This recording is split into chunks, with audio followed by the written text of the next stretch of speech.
Hi, and welcome to Inside Us.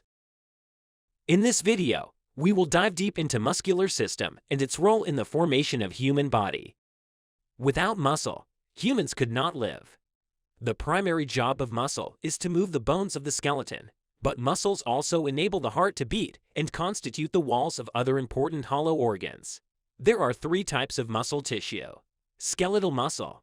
This type of muscle creates movement in the body. There are more than 600 skeletal muscles, and they make up about 40% of a person's body weight. When the nervous system signals the muscle to contract, groups of muscles work together to move the skeleton. These signals and movements are nearly involuntary, yet they do require conscious effort.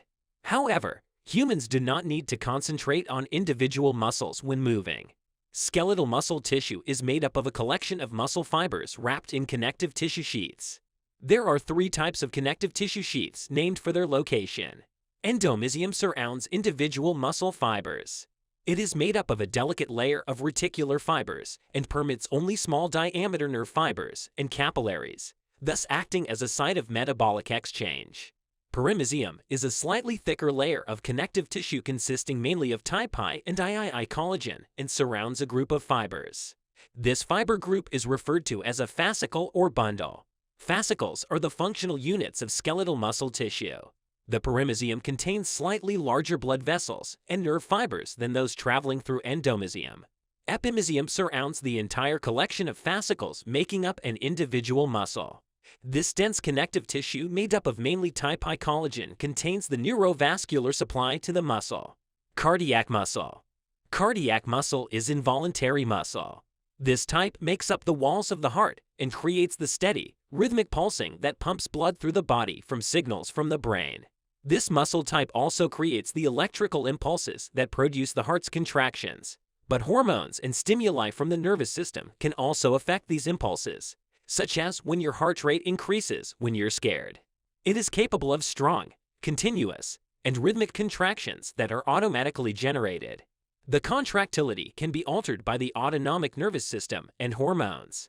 In addition, this tissue type has high metabolic, energy, and vascular demands. Cardiac muscle fibers are long, branched cells, shaped like cylinders joined end to end, with one or two nuclei located centrally. The fibers are separated by collagenous tissue that supports the capillary network of cardiac tissue. The myofilaments of cardiac muscle are arranged in a similar pattern to skeletal muscle, resulting in cross striations.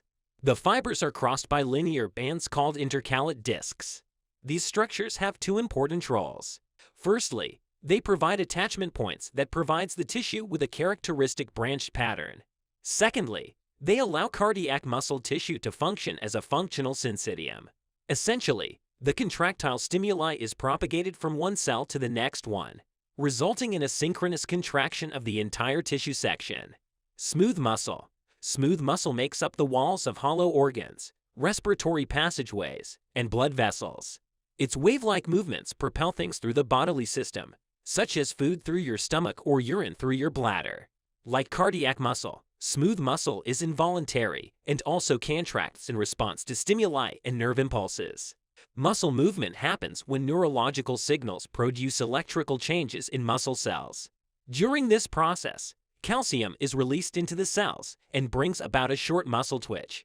Problems with the junction between the cells called a synapse can lead to neuromuscular diseases. That's it for today. Hope you like this video. For more videos related to human body and medical science, please hit that subscribe button. See you in the next one.